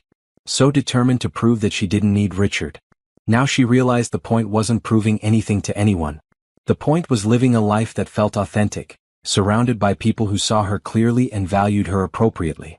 There's something I've been wanting to ask you, Julian said carefully. Naomi's stomach tightened. They had been dating for 8 months now. Exclusive for 6. She cared about him deeply, maybe even loved him, though she hadn't said it yet. But she wasn't ready for anything serious. Not marriage. Not living together. Not after what she had been through. What is it? My lease is up next month. I was thinking about looking for a bigger place. Maybe with a home office and studio space. He paused. I wanted to know if you'd be interested in helping me look. Not to move in together. Just as someone whose opinion I trust. Relief flooded through her. I'd be happy to help. Good. Because I have terrible taste in real estate. I almost rented a place last year with no windows in the bedroom. She laughed, the tension dissolving. This was what she loved about Julian. He never pushed. Never assumed. Never demanded more than she was ready to give. That evening, after most of the guests had left, Naomi stood alone in the ballroom and looked around at the remnants of the celebration. Empty champagne glasses. Scattered napkins. The screen still showing her company's stock ticker. Her phone buzzed. A text from an unknown number. Congratulations on the IPO. You deserve all the success. Richard. She stared at the message for a long moment. Part of her wanted to respond, to say something cutting or triumphant. But what was the point? Richard was irrelevant to her life now. Acknowledging him would only give him power he didn't deserve. She deleted the message and blocked the number. Then she took a photo of the ballroom, the screen showing Chin in bold letters, and posted it to the company's social media with a simple caption. Thank you to everyone who believed in this vision. This is just the beginning. The comments poured in within minutes. Congratulations from employees. Pride from board members. Excitement from investors. And scattered among them, a few bitter comments from people who thought she was cold or ruthless or too focused on revenge. She didn't care. Their opinions didn't pay her bills or run her company or determine her worth. One comment stood out from a young woman named Aisha who worked in the Singapore office. You showed me that I don't have to shrink myself to make other people comfortable. Thank you for being an example of what's possible when we refuse to settle. Naomi read it 3 times, feeling something warm settle in her chest. This was why she had fought so hard. Not just for herself, but for every woman who had been told to be smaller, quieter, more accommodating. She responded, keep taking up space. The world needs what you have to offer. Later that night, alone in her penthouse, Naomi poured herself a glass of wine and stood at her favorite spot by the window. The city glowed below her, full of possibility and movement and life. She thought about her grandmother, the woman who had given her the gift of freedom. Who had understood that sometimes the bravest thing a woman could do was choose herself. She pulled up the letter her grandmother had written, the one she had read 100 times but never stopped needing. Be brave. Be free. Naomi had been both. She had walked away from a marriage that was killing her. She had built an empire on her own terms. She had refused to shrink or compromise or settle. And now she stood in a home that was entirely hers, running a company that bore her real name, building relationships based on honesty instead of convenience. This was freedom. Not the absence of struggle but the presence of choice. The knowledge that she could handle whatever came next because she had already survived the worst and come out stronger. Her phone buzzed again. Julian, still celebrating?